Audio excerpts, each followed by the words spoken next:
주로 이제 먹는 거가 많네요 보니까. 예.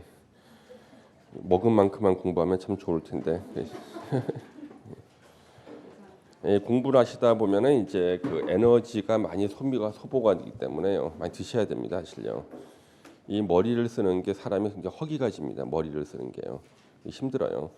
그래서 이제 많이 드시고 시험 끝난 다음에 좀 이렇게 관리를 좀 하시면 되고요. 근데 공부할 때는 절대 다이어트 같은 거 하시면 안 됩니다. 공부할 때는. 공부할 때 다이어트 하면 진짜 쓰러집니다, 여러분요. 너무 힘들기 때문에. 특히 뭐 중개법 시간에는 안 드셔도 괜찮을 거예요. 뭐 120개 주문밖에 안 되는데 먹는 값도 안 나오는 거지. 그러니까 이 공법 시간이나 또는 이제 민법 같은 이렇게 좀 어려운 과목들을 할 때 많이 드시고요. 우리 용도 지구를 이제 공부를 해야 됩니다. 용도 지구. 용도 지구가 많이 바뀌었습니다.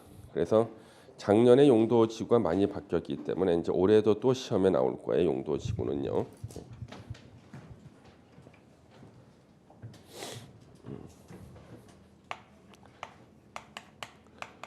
용도 지구는 요거는 용도 지역의 기능을 증진시켜 주는 겁니다. 용도 지역의 기능을 증진시켜 주는 것이다 이거죠. 그러니까 용도 지구는 용도 지역의 기능 증진. 용도 지역이 만약에 상업 지역인데 그 상업 지역의 기능 중에 화재 예방 기능이 부족하다 그러면 그것을 증진시켜 주기 위해서 방화 지구를 지정하는 거예요. 그래서 용도 지구는 용도 지역 위에다가 지정해서 용도 지역의 기능을 증진시켜 주는 것이다. 그럼 용도 지구에서 가장 많이 나왔던 지문은 중복해서 지정할 수 있다는 겁니다. 중복 지정 가능하다는 거죠. 그래서 하나의 토지 위에 용도 지역은 하나만 지정해야 되지만 용도 지구는 2개 이상의 용도 지구가 중복돼서 지정이 될 수가 있어요. 그래서 예를 들어 가지고요. 우리 논현역 일대는요. 방화지구하고 경관지구 이런 것들이 이제 중복 지정돼 있습니다. 중복 지정 가능하다. 두 번째, 용도 지구는 도시군 관리 계획 내용 1번에 있었거든요. 그래서 도시군 관리 계획으로 그 계획으로 지정 변경을 결정합니다. 그래서 도시군 관리 계획으로 결정합니다. 도시군 관리 계획으로 결정한다. 세 번째, 용도 지구를 지정하는 지정권자는 누군가? 당연히 도시군 관리 계획 결정권자가 지정을 결정하니까 결정권자가 지정권자예요. 계급 순으로 써야 돼요. 국토부 장관, 시도지사하고 대도시시장입니다. 대도시시장. 그래서 요 대도시시장 대신에 틀리라고요. 계속 시장 군수라고 틀리게 내고 있습니다. 시장 군수 X. 그러면 저때 그냥 시장 그러면 50만 미만 되는 시장도 거기 시장에 나오죠. 그렇죠? 그래서 50만 미만 되는 시장도 나오기 때문에 절대 아니다. 그래서 시장은 50만 이상인 대도시 시장하고 절대 우리 또 군수도 안 되는 거예요. 그래서 항상 틀린 지문이 시장 군수가 용도 지구를 지정할 수 있는 것처럼 시험에 내요. 그래서 지금은 이제 마치는데 시험지를 받으면 헷갈리는 게 자기가 알고 있는 말을 앞에서 맞게 써줘요. 용도 지구는 용도 지역 기능을 증진시키기 위하여 중복해서 도시군 관리 계획으로 시장 군수가 지정할 수 있다. X. 앞에 자기가 힘들게 외운 것은 다 맞게 써주잖아. 맨 마지막에 이제 방심할 때 시장 군수라고 틀리게 쓰는 거예요. 항상 그렇게 문제 냅니다. 그 다음에 우리 용도 지구는 그 지정 효과가 있어요. 지정 효과. 용도 지구가 지정이 되면 이제 행위 제한이 적용됩니다. 행위 제한이 적용이 되는데 용도 지역의 행위 제한은 세 가지였거든. 건축 제한, 건폐율, 용적률이었는데 용도 지구 행위 제한은 딱 하나밖에 없어요. 하나. 건축 제한밖에 없어요. 그래서 용도 지구의 행위 제한과 건축 제한은 같은 뜻이 되는 거예요. 하나밖에 없어요. 우리 용도 지구의 건축 제한은요. 어떻게 하는가? 원칙이 도시군 계획 조례로 합니다. 도시군 계획 조례로 해요. 조례. 예외가요. 예외가 특별 규정이 있을 때는 특별 규정을 우선 적용합니다.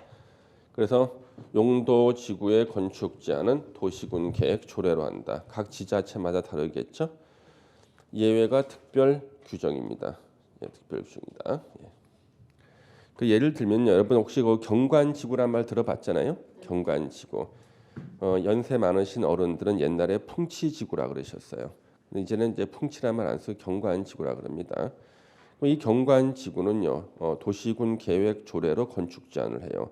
그 얘기는 각 지자체마다 규제가 다르다는 얘기예요. 경관지구는 기본이 건물을 4층 이하로 짓게 돼 있는데요. 경우에 따라서 지자체 조례로 5층까지 짓게 해주는 곳도 또 있어요. 그렇기 때문에 경관지구 같은 것이 대표적으로 건축 제한을 조례로 하기 때문에요. 서울하고 부산, 뭐 경기도 일대 다 다른 것이 원칙입니다. 자, 원칙과 예외, 건축 제한 나왔고요. 이 용도 지구는 이 종류를 이제 외워야 되는 거예요. 종류. 그래서 국토계획법과 시행령에 나오는 용도 지구의 종류. 이게 이제 기본적인 시험 문제가 되고요. 작년, 재작년에 개정이 돼가지고 새로운 것들이 많이 생겼어요. 자, 우리 법령의 규정의 용도 지구가 나오는데요. 우리 고도 지구라는 게 먼저 나옵니다. 고도 지구. 고도 지구는 건축물의 최고 높이를 규제하는 거죠. 그래서 건축물 높이의 최고 한도 규제 핵심 단어예요. 용도 지구는 제목하고 세분되는 거하고 뜻을 다 외워야 되는데요. 이 문장을 뜻을 다 외우는 게 쉽지가 않기 때문에 키워드 중심으로 외우는 게 더 좋을 거예요. 건축물 높이의 자 최고 한도 있죠? 예, 최고 한도. 이게 핵심 키워드가 되고요. 그 다음에 우리 경관지구가 주목을 받고 있습니다. 지금 경관지구, 경치를 보호하는 경관지구가 세 개로 세분이 되는 거예요. 자, 이 경관지구는요. 먼저 자 자연 경관지구라는 게 있어요. 자연 경관지구는 산지, 구릉지 이게 핵심 단어고요. 그 다음에 시가지 경관지구가 있어요. 시가지. 시가지는 그대로 시가지고요. 그 다음에 특화 경관지구가 신설된 겁니다. 예전에 없었어요. 특화 경관. 그러면 특화 경관지구는 종전에 용도지구 2개를 더해 놓은 거예요. 키워드가 되는 단어가 수변이라는 단어가 나옵니다. 물가, 수변. 그 다음에 또 하나 단어는 문화적이에요. 문화입니다. 수변과 문화. 요 2개가 더해진 게 특화 경관지구입니다. 그래서 이 특화 경관지구는요. 예전도 아닙니다. 1년 몇 개월 전까지 있었던 수변 경관지구와 역사 문화 미관지구라는 게 있었는데 그 2개가 더해진 게 현재 특화 경관지구예요. 그래서 특화 경관지구로 이제 자동으로 바뀌어야 되는데요. 특화 경관지구가 가장 많은 데가 서울의 강동구가 됩니다. 이제요. 예. 서울의 강동구가 문화자가 제일 많이 들어가요. 예, 그래가지고 문화재가 제일 많죠. 강동구 쪽이요. 땅 파기가 겁이 나. 땅 파면 뭐가 하나 꼭 나온다니까 이게. 땅 파면 뭐가 나온다. 강동구에서요. 그래 땅 팔 때는 항상 주변을 가리고 파야 돼요. 천막 쳐놓고 파야 됩니다. 나오면 어떻게 해야 돼? 없애야지. 예. 예전에 우리 그 몽촌토성에서요. 아파트 지으려고 땅을 파다 보니까요. 영권문의 기와장이 나온 거예요. 그러면 영권문의 기와장을 딱 보는 순간 이거는 백제 유적이구나 알고 치워버려야 되는데 이 현장 감독이요. 공부를 안 했던 사람이에요. 우리가 중고등학교 때 역사 시간에요. 빗살무늬 토기 배우잖아. 예? 그다음에 마제 석검 배우잖아. 그거 왜 배우는 거야? 땅 파다 나오면은 보고 없애라고 배우는 거지. 그렇잖아요. 근데 영권문이 기하장 딱 나오면은 아 이게 연화문 토기구나. 이거는 백제유적이구나 해가지고 바로 없애야 되는데 그 현장 감독이 그 기하장 들고 다니면서 이게 뭐예요 물어보는 순간 뉴스에 바로 나왔잖아. 이제 그래서 공사가 중단이 되고 그 다음에 이제 발굴 작업이 끝나면 공사를 재개하라 그랬어요. 발굴 작업은 바로 끝나는 거 아닙니다, 여러분요. 자, 우리가 저같이 개발 사업을 하는 사람은 가장 힘든 게 이 문화재 나올 때 제일 힘들어요. 예. 그래서 저는 문화재가 있을 만한 곳은 아예 사업을 시작하지 않아요, 개발 사업을요. 그래서 발굴 작업이 다 끝난다, 보통 한 10여 년 걸립니다, 여러분요. 예. 발굴 예산 신청하면 1년 걸려요, 문화재청에. 예산 1년. 그 다음에 발굴 단장님 선임 한 6개월 정도 걸리고 단장님께서 부단장하고 대원 선임 또 6개월 걸리고 작업할 때 삽으로 파나 붓으로 터나 덜죠. 붓 터는 이유는 뭐야? 깨질까봐? 아니야. 고용 유지야. 거의 고용 유지. 그래서 보통 이 작업 속도가 단장님 정년에 맞춰요. 붓으로 터는 거 실제로. 예. 그 이걸 모르는 사람은 부동산 여러분들 중개사 실무를 못하는 사람들이에요. 그래서 많은 중개사들이 처음에 경험이 없잖아요. 그러면 저기 문화재가 나왔대 공사가 중단됐대. 그러면 공사가 그러면 한 뭐 1, 2년이면 그거 발굴 다 끝나지 않을까 그러거든요. 그래서 고객들한테 1, 2년 후에 공사가 지속될 수 있으니까 그 주변에 뭐 사도 괜찮아요. 이 아파트가 1,500세대가 들어서고 옆에 상가 투자하시는 거 괜찮아 있는데 이게 발굴이 안 끝났는데 무슨 상가를 투자했지만 다 미분양이에요. 상가. 그래서 여러분들은 그게 다 상식입니다. 붓으로 털어내는 이유는요. 작업 속도가 단장님 정년에 맞춰요. 예, 보통 이렇게요. 그 다음에 가끔 마음씨 좋은 단장님은 부단장 정년을 고려해 줍니다. 예. 예, 그러다 이제 붓으로 털다가 중간에 항아리가 하나 나오잖아요. 잠시 발굴을 중단하고 학계 논문을 하나 발표합니다. 그리고 다시 또 발굴을 재개하고 그래요. 그래서 여러분들 이탈리아의 그 폼페이라는 도시 있죠. 폼페이는요 붓으로만 털어냈어요. 200년간 털어냈어요.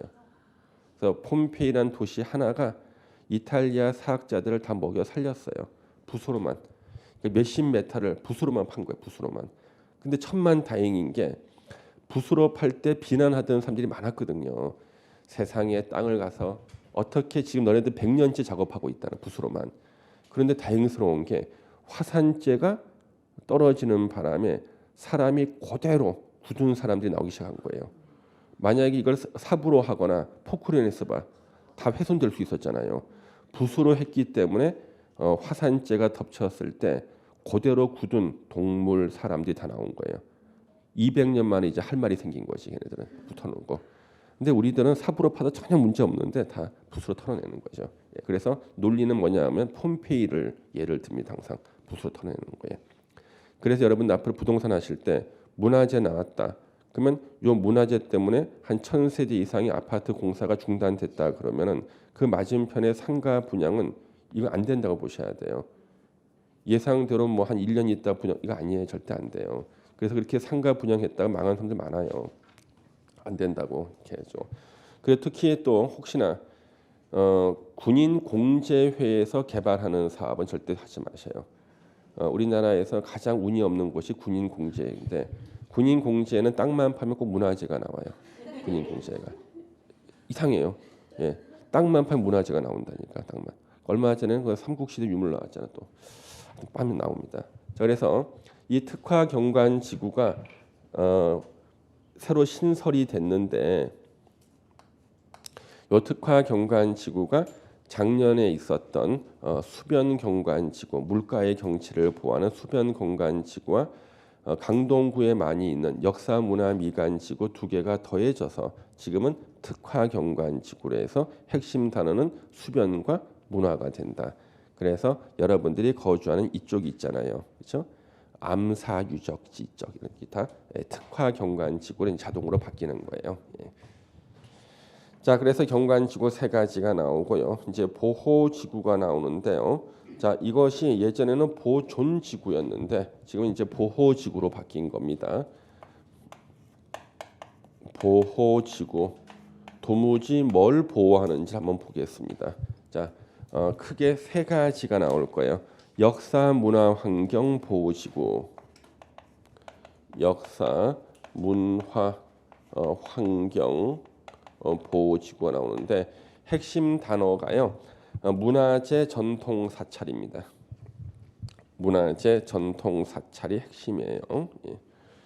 문화재 전통 사찰. 저는 예전에 고시 공부한다고 제가 이제 전통 사찰에서 공부한 적이 있었습니다. 예전에. 저는 종교가 없는 무교인데 전통 사찰에서 한 6개월 이상을 공부하다 보니까요. 세상에 이제는 불경을 다 외우는 거야. 하도 많이 들어가지고 세상에. 한날 지하철역을 이렇게 나오는데요.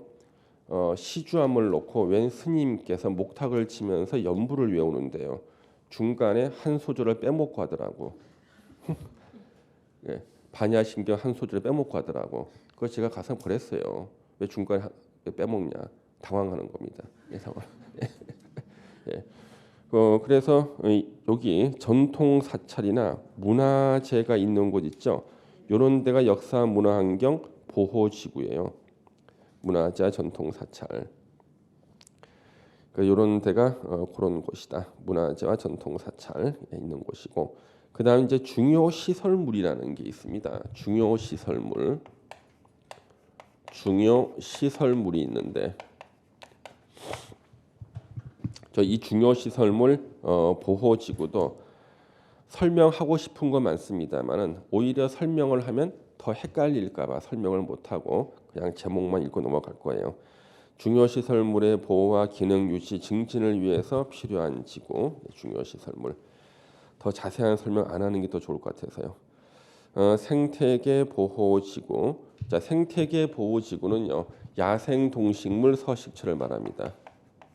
생태계 보호지구인데 용도지구 중에서 행위 제한이 가장 강한 게 생태계 보호지구예요. 여기 제일 강해요. 예?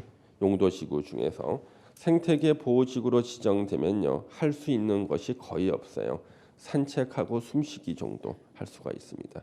그리고 땅값이 폭락하고요, 실제로는 거의 거래가 이루어지지 않아요. 이 생태계 보호지구로 지정된 것이 거의 다 임야입니다. 임야. 그래서 이 생태계 보호지구로 억울하게 지정당한 사람 무척 많아요. 특히 부재지주가 당합니다. 부재지주. 자기는 서울에 사는데 부모님한테 상속받은 임야 같은 게 지방에 있잖아요. 이럴 때는 항상 임야가 있는 근처의 공인중개사한테 이 관리를 갖다 맡겨야 돼요. 내가 임야인데 요걸 좀 잘 관리해 주세요. 그 대신에 이 임야를 팔 때는 전속 중개를 맡겨주겠다 그래야 되는 거예요. 그러니까 전속 중개라는 걸 가지고 임야를 좀 부탁을 해야 되는 겁니다. 그러면 그 임야에요, 이제 한 백로가 한 2마리 날라옵니다. 백로가. 예, 이랬을 때 동네 할아버지가요, 먹이를 줘요, 보통요. 이유가 뭐냐 그러면 길조라는 거예요. 그래서 대부분 이 할아버지와 할머니들 때문에 많은 분들이 피해를 봅니다. 아니, 자기 뒷산에 말이죠, 백로라든가 이런 게 날라오잖아요. 그러면 어떻게 해요? 꼭 먹이를 준다니까. 길조라 그래가지고요. 그 먹이를 먹고 나서 친구들 또 수십 마리를 데리고 다시 돌아와요. 휴대폰에 한번 찍히고 지역 언론사 또 이제 신문에 한번 나오잖아요. 바로 요거 생태계 보호지구로 지정돼요. 생태 보호지구로. 그러면 그때부터는 할 수 있는 것이 거의 없어요. 예, 땅값이 폭락하고요. 거래도 안 됩니다. 그래 보통 당하는 사람들이 거의 다 부재지주예요. 부재지주. 그래 이게 지정하기 전에는 원래 주민 공람을 하거든요. 주민 공람 기간에 이 지자체에서 이 집주인한 이 땅 주인한테 바로 알려주는 게 아니거든요. 그냥 그 지역에서 그냥 공고해 버려요. 그냥 공고 지역에서 그 지역에 살고 있는 공인중개사가 그걸 보고 연락을 해줘야 되는 거예요. 빨리 이의 신청하라고. 예. 그래서 항상 우리는 공인중개사, 지역 공인중개사한테 뭘 해야 되냐면 전속 중개를 맡기겠다 하면서 관리를 부탁해야 되는 데가 바로 이런 데요. 야생동식물 서식처. 그래서 이 야생동식물 서식처 때문에 생태계 보호지구 등등에서 개발이 중단된 곳이요. 현재 강원도 일대 굉장히 많습니다. 강원도 일대 가면은요. 특히 강원도 홍천 같은 데는요. 거기는 딱따구리 2마리 때문에 개발 중단된 곳이 한 군데가 있고요. 그다음에 외가리 3마리 때문에 중단된 곳이 또 한 군데가 있어요. 그래서 혹시 여러분 강원도 홍천 지나가시다가 지역 주민한테 물어보세요. 외가리하고 딱따구리 때문에 중단된 곳이 어디냐면 다 알려줄 거예요. 한 군데는 골프장이고요. 한 군데는 다른 개발 사업 하던 곳 2군데가요. 외가리하고 딱따구리 때문에 중단된 곳이 있어요. 벌써 한 7년 넘었어요. 중단이죠. 예. 그래서 경험 있는 공인중개사들은요 상담을 해줍니다. 어떤 상담 해주냐 그러면 자기 산에 짐승들이 오는 것을 막기 위한 방법. 그러면 이제 청산가리 같은 것을 미리 안내를 해줍니다. 안내해줘요 실제로. 예. 청산가리 개는 방법. 그러니까 먹이하고 청산가리 개는 방법이 있어요. 그걸 이제 알려줘요. 다 실무거든 그게. 그래서 우리가 이제 왜 그 땅으로 오는 동물들은 철조망을 치면 못 넘어오잖아요. 제일 겁나는 게 바로 새예요. 새는 못 막아요. 그래서 본인의 임야라든가 개발 예정지 같은 거는요.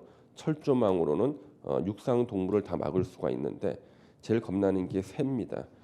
새가 날아오는 순간 바로 난리가 나는 게 새를 따라서 우리 그 환경단체 회원들이 따라가요. 예. 그 왜 그런지 아세요, 여러분요? 환경단체 회원들은 새를 한 마리 발견해서 들어 눕는 순간 국고 보조금이 나와요. 지원금이 나오는 거예요. 지원금이요. 그래서 무조건 차라리 새가 없으면 참 본인이 풀어놔야 돼 거기다가 풀어놔야 돼 진짜. 그 일거리 생기거든요. 요즘엔 더 문제 뭐냐면 드론이에요. 환경단체 회원들이 드론으로 찾는 거예요. 드론으로. 그러니까 드론으로 찾으면은요 산꼭대기 같은데 새 둥지 없는 곳이 없거든. 다 있어요. 예. 전에는 암벽 같은 데는 본인이 기어 올라가야 돼. 목숨을 걸고. 요즘에는 드론을 띄워서 확인한다니까요. 새 둥지를요. 그러니까 우리 부동산은 점점 힘들어지는 거야 지금. 그래서 여기 생태계 보호지 핵심 단위 밑줄 치세요. 야생 동식물 서식처. 식물도 나오죠. 자기 산에 갔는데 국내에서는 발견된 적이 없는 자생식물이 자라고 있어요. 1번 반가운 마음에 방송국에 연락한다. 2번 조용히 뽑아버린다. 뽑아야 되는 거예요. 예. 생태계 보호지구입니다. 예. 그다음 우리 취락지구가 나오는데요. 이제 취락지구가 나옵니다. 그래서 요 이제 취락지구는 사람들이 모여 사는 마을이에요. 취락지구요. 취락지구는 집단 취락지구하고 자연 취락지구 이렇게 있는데요. 집단 취락지구는 개발 제한 구역, 그린벨트에 있는 취락지구예요. 그래서 집단 취락지구는 개발 제한 구역에 있는 취락지구를 말하고요. 저기 의정부 같은데 보면 밀락동이라고 있어요. 그 일대가 집단 취락지구 개발 제한 구역이 있어요. 그래서 집단 취락지구에 사시는 분들은 그렇게 불편하진 않대요. 그 이유가 규제를 다 완화시켜 줍니다. 집단 취락지구요. 그러니까 주거 지역 중에서 한 일반 주거 한 1종 정도까지는 완화가 돼요. 그 다음엔 자연 취락지구가 있는데 여기는 개발 안 된 녹관 농자에 지정된 취락지구예요. 녹관 농자도 사람이 살잖아요. 사람이 살기 위해서는 규제를 좀 완화시켜 줘야 되거든. 녹관 농자에 지정된 취락지구가 자연 취락지구인데요.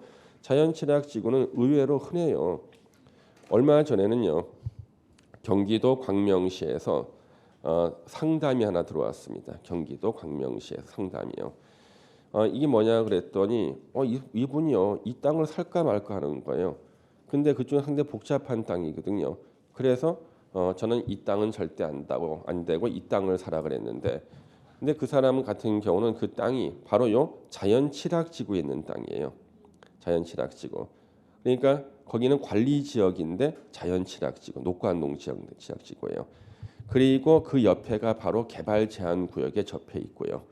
그러면 이 땅은 어떻게 좋은 땅이냐 그러면 여러분들 왜 그 택배 있죠? 택배 영업소 있잖아요. 택배 영업소는 도시 지역에 있을까? 도시 지역이 아닌 곳에 있을까? 도시 지역이 아닌 곳 중에 개발 제한 구역에서 허가가 나와요. 택배 영업소가. 이게 바로 하나의 블루오션이었어요. 왜냐하면 개발 제한 구역의 지정 및 관리에 관한 특별조치법이 개정이 되는 바람에 개발 제한 구역 안에서 허가를 받으면 할 수 있는 것 중에 하나가 신설된 것이 몇 년 전에 택배 영업소인 거예요. 그린벨트에서. 그러면 우리 그린벨트는요. 도시 지역 안에 또 일부 지역이나 도시와 도시 사이의 경계에 있잖아요. 그린벨트가 있는 곳이 거의 다 자연 녹지 지역이 많아. 자연 녹지 지역은 도시 지역 아니잖아요. 그린벨트라고. 거기서 가장 돈 될 만한 곳이 바로 택배 영업소인 거예요. 택배 영업소는요. 택배 물건을 산더미처럼 쌓아놔야 되기 때문에 엄청나게 넓은 평수가 필요해.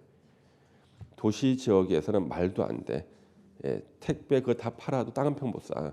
예, 그래가지고 다 땅값 싼 개발 제한 구역 안에 들어오는데 그때 거기 보면 집단 취락 지구가 있고 여기 들어올 수도 있고 그 다음에 자연 취락 지구에도 택배 영업소는 거의 다 허가를 내준다고 녹관 농자이기 때문에 그래서 여기에 보니까 또 자연 취락 지구였더라 보니까요. 예. 그래서 취락 지구에는 자연 취락 지구와 집단 취락 지구가 있고요. 자연 취락 지구는 녹관 농자에 지정된 취락 지구. 집단 취락 지구는요. 개발 제한 구역에 지정된 취락 지구. 둘 다 보통 일반 주거 일종 가까이 규제가 완화가 돼요. 거의 다. 예. 그 다음에 우리 개발 진흥 지구가 나오는데 이거는 일정한 부분을 개발을 해주는 곳인데요. 개발 진흥 지구입니다. 개발 진흥 지구는 전체 중에 일부만 개발하는 거예요. 일정한 부분만. 그래서 개발 진흥 지구는 보통 그 전체 지역을 다 개발하겠다 싶으면은 용도 지역을 바꿔줘야겠지. 주상공으로. 근데 용도 지역은 바꿔주긴 뭐하고 일부만 특별히 개발하겠다 할 때 개발 진흥 지구를 지정하는데요. 이거는 종류 외우는 것도 일이야. 무려 5개로 세분이 돼. 주거 개발 진흥 지구, 관광, 휴양, 개발 진흥 지구, 산업 유통,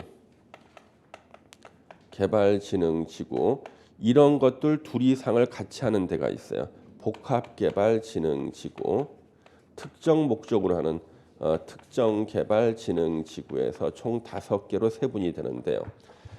참고로 특정 개발 진흥 지구는요. 서울에 있어요. 우리 명동이라는 동이 있거든요. 명동이라는 동이 있어요. 명동이라는 동은 굉장히 면적이 작아요.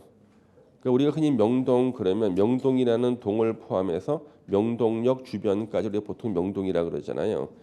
그래서 명동이라는 명칭을 가진 동은 굉장히 작습니다. 면적이. 그 명동이 현재 특정 개발 진흥 지구로 지정이 돼 있어요. 특정한 목적, 특정 개발 진흥 지구 지정돼 있고요. 그다음 우리 저기 뭐 이제 산업 유통 개발 진흥 지구 이런 게 나오는데요. 여쭤볼게요, 여러분요. 저기 우리 마석에 가면 가구 단지라고 있잖아요. 마석 가구 단지. 이거는 마석은 거기 어느 지자체 소속입니까? 마석이. 예? 마석은 어느 시에 들어가 있어요? 마석이라는 데. 예? 남양주시 무슨 면에 들어갑니까? 예? 무슨 면에 들어가나요? 예. 행정구역으로 마석. 예? 남양주구 와부 마석면인가요? 그러니까 마석 뒤에 붙는 게 마석면인가 뭐를 붙습니까? 거기까지 잘 모르나 면 단위까지는. 예. 그래서 이제 그 마석에 있는 그 가구 단지는 첫 번째 지자체가 가구 단지로 지정한 것이다. 2번 자연 발생적으로 만들어진 곳이다. 어떤 거예요? 마석 가구 단지는 자연 발생이 아니면 지자체가 지정한 거예요. 어떻습니까? 우리가 말이죠. 공장 같은 것이 들었을 때는요. 법적으로 2개의 방법이 있어요. 하나는 보통 이게 시험에 안 나옵니다. 자연 입지라는 것이 있고요. 이게 시험에 안 나와요. 참고로 보시면은 공장이 들어서는 방법은요. 자연 입지라는 게 있고요. 자연 입지. 그 다음에 하나가 계획 입지라는 게 있어요.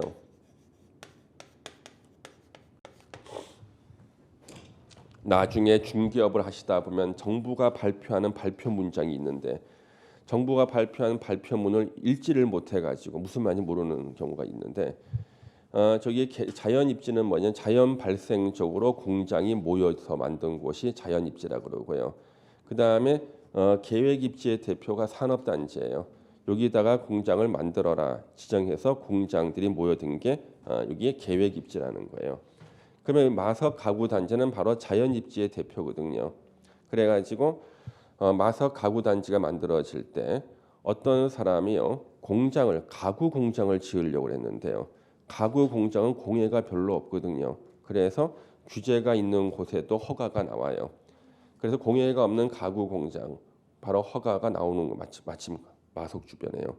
공장을 짓고 이 사람은 즉 가구를 만들어 가지고 서울에 가장 마진이 많이 남는 게 가구입니다. 가구는 똑같은 공장에서 만들고 상표만 다르게 해서 파는 거거든요. 그러니까 서울에 이제 가구를 납품하다가 이제 납품이 안 되고 좀 남는 것들이 있잖아요. 이런 것 중에서 대표적으로 의자가 있습니다. 의자를 갖다가 길가에다 놓고 팔기 시작한 거예요. 그래서 옆에 보니까 사과 파시는 분이 몇십 미터 앞에다가 사과라고 간판을 놓고 사과를 써놓고 팔거든. 똑같이 몇십 미터 앞에다가 의자 써놓고 몇십 미터 후에다가 의자 써놓은 거예요. 왜? 승용차에다가 싣고 갈 수 있는 게 의자밖에 없거든요. 책상은 안 되잖아. 그랬더니 의자가요 너무 잘 팔리는 거야. 그래서 서울에 납품하는 단가보다 더 비싸게 팔 수도 있어. 예. 그래가지고 그 다음부터는 주력이 길에다가 의자라고 써놓고 파는 게 주력인 거예요. 서 납품하는 것보다. 이걸 본 또 다른 가구 업체가 옆에다가 가구 공장을 하나 또 내고 허가 나오니까 역시 본인도 역시 길에다가 또 테이블도 팔고 다 파는 거예요. 그다음에 SUV가 이제 많아진 거죠. 차가 SUV 차가 많아지다 보니까 이제는 책상도 조립식 책상을 파는 겁니다. 그래서 책상 조립한 걸 하나 앞에다 세워놓고 그 다음에 접어놓은 거 있잖아요. 이걸 놓고 이제 파는 거지 이제. 그러다 보니까 자연적으로 전국의 가구 공장 중에서 공장 허가도 잘 나오지만 땅값도 싸기 때문에 다 몰려들고 거기서 바로 공장 바로 앞에다가 직판장을 만드는 겁니다. 이게 바로 뭐냐면 자연 입지가 되는 거예요. 자연 입지입니다 이게. 그런데 이 자연 입지가 어느 정도 될 때까지는 가만히 있습니다만 문제가요. 어느 기준을 초과하게 되면요. 그 지역의 하수 용량하고 상수도 용량부터 해서 모든 기반 시설에 이제 한계가 오기 시작해요. 이 상태로 방치하다 보면 이제는 여기는 자연 발생적인 곳을 앞으로 사람들이 안 오기 시작할 거라는 거예요. 차를 세우기도 이제 힘들어졌고 그렇잖아요. 그래서 이제는 요 자연 입지를 뭘로 넘기냐 그러면 계획 입지로 넘기는 순간이 필요해요. 자연 입지를 계획 입지. 그래서 지금까지 지은 공장들은 다 괜찮다. 단 이제 앞으로 여기서 공장을 추가로 지을 때는 도로도 더 넓히는 비용도 좀 내게 하고 하수도 시설 용량도 더 확대하는 것과 비례해 가지고 더 늘려주는 거예요. 이게 바로 양성화 시켜주는 겁니다. 이때 등장하는 것이 산업유통개발진흥지구가 되는 거예요. 그래서 원래는 자연 발생적으로 공장들이 들어섰는데 어느 정도 한계가 초과하면은요 이제 개입을 할 수밖에 없죠. 도로도 넓혀줘야 되고 주차장 넓혀줘야 되고 등등 그렇죠. 이게 바로 산업유통개발진흥지구다. 그래서 우리가 저기 개발진흥지구가 지정이 되면 규제가 다 완화가 돼 땅값이 올라가요. 땅값이 올라가는 용도지구의 대표가 바로 이게 취락지구하고 개발진흥지구예요. 그다음 뒤로 넘기시면은 방제지구가 나옵니다. 방제지구. 재해를 예방하는 곳이 방제지구예요. 그럼 여기는요 시가지 방제지구하고요 자연 방제지구가 있는데 시가지 방제지구는 사람이 많이 사는 곳에 재해 예방, 자연 방제지구는 사람이 별로 안 사는 곳에 재해를 예방하는 곳이고요. 그 다음에 특정 용도 제한 지구라는 게 있어요. 7번째 특정 용도 제한 지구는요. 여기는 청소년 출입 금지 지역입니다. 청소년 출입 금지 지역. 예전에 제가 방송에 출연해 가지고요. 특정 용도 제한 지구를 잘못 설명했다가 이 방송 화면에서 편집당했습니다.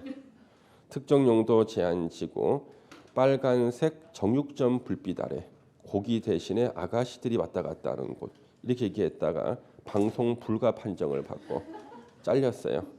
EBS에서 잘렸어요. EBS. 제가 EBS에서 제가 9년을 강의했는데 딱 한 번 편집당한 게 그거였습니다. 빨간색 정육점 불빛 아래 고기 대신에 아가씨들이 앉아 있는 곳 특정 용도 제한지구 방송 부적합 나세. 예. 주거 및 교육 환경 보호나 청소년 보호 아주 부드럽게 써놨죠. 목적으로 오염 물질 배출, 청소년 유해 시설 등 사실 청소년한테만 유해한 게 아니지 어른들도 가면 안 돼. 예, 유해 시설 등 특정 시설 입지를 제한할 필요가 있는 지구, 특정 용도 제한 지구. 자 이제 방화지구라는 게 있습니다. 방화지구. 이 방화는 불을 지른다는 뜻이 아니죠. 화재를 예방하는 거죠. 방화지구. 그럼 서울에서 보면은요. 불날 위험이 있는 곳은 다 방화지구 지정해 놨어요. 동대문 시장 일대라든가 서울의 명동역 근처, 논현역 근처 보면 다 방화지구예요. 방화지구로 지정이 되면 건축비가 상승합니다. 건물을 지을 때 내화 구조로 짓게 돼 있거든. 철근이나 철골, 불이 안 타는 구조로 짓고요. 그 다음에 이제 소방 시설을 다 갖춰야 돼요. 불 났을 때 대비해 가지고 이 방화지구가 있습니다. 복합용도지구 가장 핫한 곳이 여기예요. 복합용도지구입니다. 복합용도지구. 자 이거를 보면요, 뭔가 이상해요. 복합용도지구 보면 우리는 용도지구의 종류예요. 용도지구란 말을 쓰나? 안 쓰잖아요. 이거는 쓴 거예요. 용도지구의 종류 중에는 용도지구란 말을 안 쓴다니까. 해방 이후로 쓴 적이 없어. 해방 이후로 수많은 용도지구가 생기고 없어졌다고요. 용도지구는 여러분들이 공부 시작하기 전에 있다가 없어진 것도 많아요. 예. 근데 이 수많은 용도지구는 용도지구라는 제목 하에 끝에가 지구로 끝나는 걸 만들었는데 용도지구라는 말을 써서 만든 게 이게 처음이에요. 복합용도지구라고요. 왜 이런 일이 생겼을까? 용도지구를 뭔지 모르고 만든 거야. 자, 우리 용도지역 종류에 용도지역이란 말 써? 용도지역 안에 주거지역, 상업지역, 예? 공업지역, 녹지지역 이렇게 끝에가 지역으로 끝나는 건 다 우리가 다 용도지역 부르지. 만약에 주거용도지역, 상업용도지역 그러나? 안 그러잖아. 용도지구인데 복합용도지구를 써놓은 거야. 왜? 부동산 관련 법을 전혀 이해를 못하는 담당자한테 새로운 용도지구 하나 신설하라 그랬더니 용도지구 신설하라 그랬으니까 앞에다가 복합자 집어넣어 복합용도지구. 그래서 많은 사람들이 비웃죠. 야 이거 용도지구 신설하라 그랬더니 용도지구 앞에다가 제목을 붙여놨네. 그렇죠? 자, 복합용도지구 뜻을 보시면요. 지역의 토지 이용 상황, 개발 수요 및 주변 여건 등을 고려해서 효율적이고 복합적인 토지 이용을 도모하기 위해서 특정 시설 입지를 완화. 자, 특정 시설 입지 완화가 핵심 단어예요. 밑줄 치시고 특정 시설 입지를 완화할 필요가 있는 지구를 말한다. 알았죠? 예, 특정 시설 입지를 완화합니다. 예. 그 밑에 이제 가로 2번에 복합용도지구의 지정부터가 나오잖아요. 이 복합용도지구의 지정부터 우리가 잠시만 쉬었다 하겠습니다. 그래서 칠판 지우지 마세요. 예, 올해는 이쪽 파트가 공부할 양이 더 늘어났어요.